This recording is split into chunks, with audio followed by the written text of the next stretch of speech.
না না, আমি যুক্ত করতে যাচ্ছিলাম আসলে আলোচনাটা আমরা যদি এরকম তর্ক বিতর্কের মধ্যে নিয়ে যাই, এখন তো আমরা সকলকে মিলেই তো আমরা দেশটাকে গঠন করতে চাই।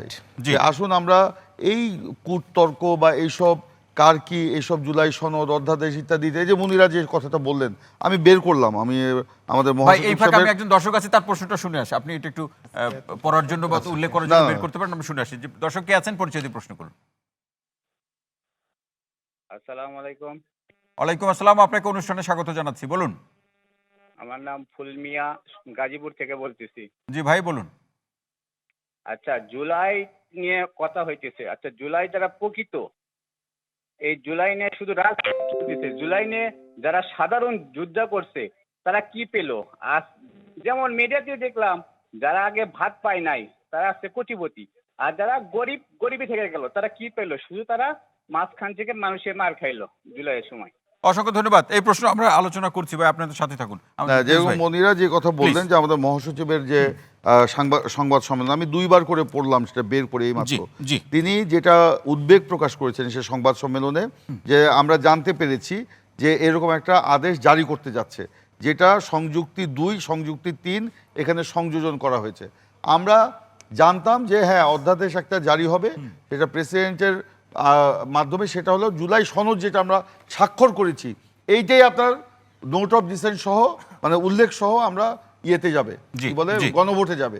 কিন্তু যেটা দেওয়া হলো নোট অফ ডিসেন্ট উঠিয়ে দিয়ে যেটা করা হলো, এটা আমাদের সাথে কোনো রকম আলোচনা করে করা হয় নাই, এবং সেটা আমাদের মহাসচিব সাহেব সেই দিন আমরা কার সাথে আলাপ হয়েছে, আমি লেট পিস আমাকে বলতে দেন, তিনি স্পষ্ট করে বলেছেন যে এর মাধ্যমে জাতিকে চূড়ান্তভাবে বিভক্তি এবং একটা কোন্দল এবং একটা কলহের মধ্যে নিয়ে যাওয়া হচ্ছে, যেটা কিন্তু আজকে আমরা দেখতে পাচ্ছি। অসংখ্য ধন্যবাদ প্রিন্স ভাই।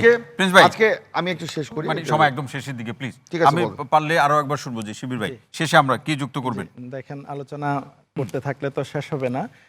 জাতি আমাদেরকে একটা বড় সুযোগ দিয়েছিল, আমরা চাই যে অস্বস্তির জায়গায় অটা উঠে যাক, স্বস্তি বসুক। Right right. দেখেন, জনগণ আমাদের জন্য একটা বিশাল সুযোগ দিয়েছে গণভোটে রায় দেওয়ার মাধ্যমে। মুনিরা এক্সপ্লেন করেছিল যে আমাদের কেন সংসদে আমরা সংশোধন করতে পারবো না, আমাদের একটা সংস্কার কমিশন লাগবে, বেসিক স্ট্রাকচারে অনেক চেঞ্জ হবে, আমরা যেগুলোতে ইভেন বিএনপি এগ্রি করেছে, ধরেন উচ্চকক্ষ, তো এই জন্য আমাদের একটা সংস্কার কমিশন লাগবে।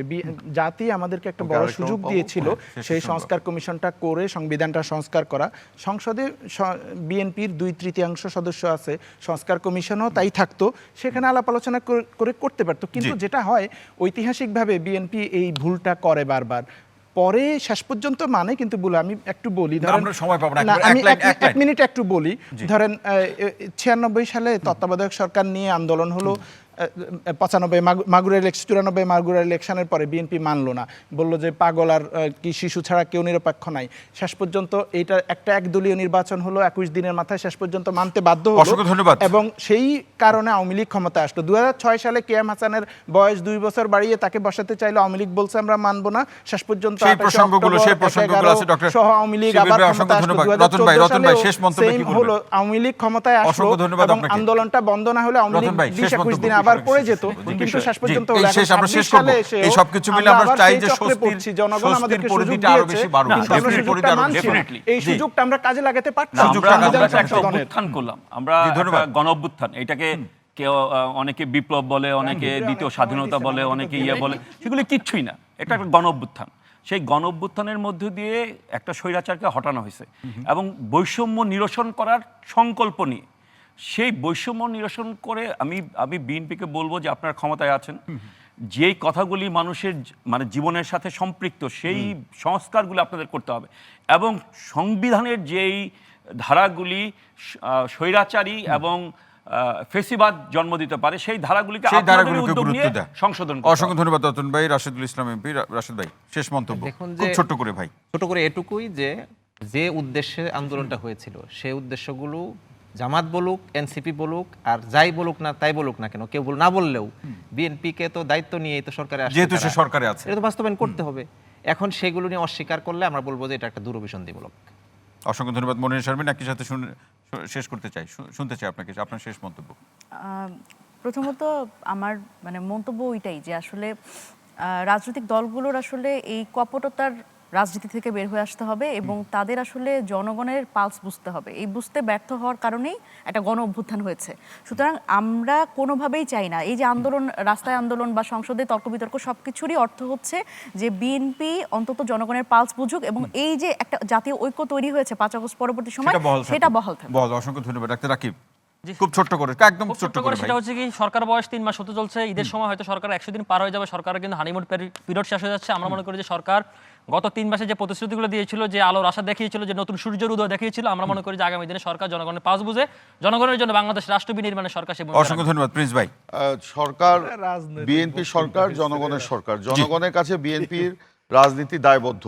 তো জনগণের পালস বুঝেই কিন্তু বিএনপি তার সরকার পরিচালনা করছে। আমরা এই যে গত 80 দিনে বা 84 দিনে আমাদের যে কর্মকাণ্ড, জনগণকে স্বস্তি দেওয়া, এই যে জ্বালানি তেলের সারা বিশ্বে দাম বেড়ে গেল, বিএনপি কিন্তু আপনার প্রথম দিকে দাম বাড়ায়নি, পরে বাধ্য হয়েছে দাম বাড়াতে, তারপরে অল্প দাম বাড়িয়ে যাতে আপনার পরিবহন ভাড়া অতটা না বাড়ে, যাতে দ্রব্যমূল্য অতটা না বাড়ে, সেইটার দিকেও এইজন্য সবকিছুতেই দাম এবং বেড়েছে। কৃষকের উপর যেন চাপ না পড়ে, সেই কারণেই আমরা করেছি। আমরা দীর্ঘ রাজনৈতিক এবং প্রাতিষ্ঠানিক যে সংকটের পর আমরা একটা দায়িত্ব নিয়েছি। আমরা এই ব্যাপারে একেবারেই চ্যালেঞ্জ যেগুলো আছে সেগুলোকে আমরা অবজ্ঞা করতে চাই না, এগুলোকে সকলকে নিয়ে আমরা মোকাবেলা করতে চাই। সেই জন্যই আমরা বলেছি না, সদিচ্ছার জায়গাটা মনে আমরা শুনেন, রাজনৈতিক সদিচ্ছা না থাকলে কোনোভাবে দেশকে আপনার এগিয়ে নিয়ে যাওয়া সম্ভব না। আমাদের রাজনৈতিক সদিচ্ছা আছে বলেই সংসদের শেষ অধিবেশনের আমাদের সংসদ নেতা তারেক রহমান যে বক্তব্য রেখেছেন যে সকলকে মিলে আমরা দেশটাকে এগিয়ে নিয়ে যেতে চাই, ওনার রাজনৈতিক সদিচ্ছা আছে বলেই তো তিনি সেই কাজটি করছেন। আমি একটু শেষ করি।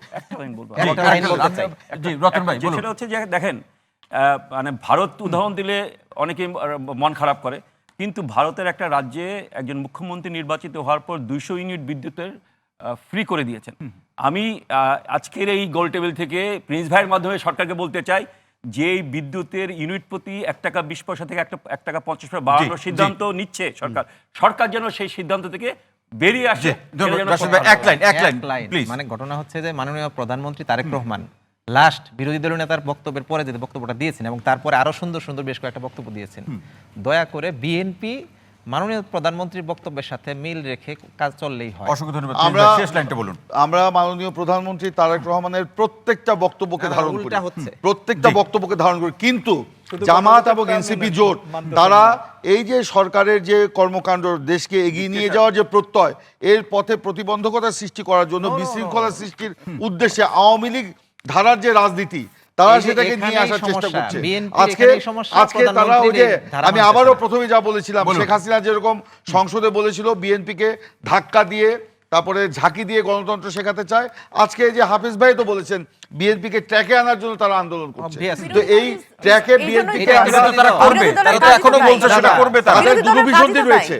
তাহলে তারা যদি সেটা বলেই থাকে, মিন করে, তাহলে জামাত এবং এনসিপি জোটের তাদের দুর্বিসন্ধি রয়েছে।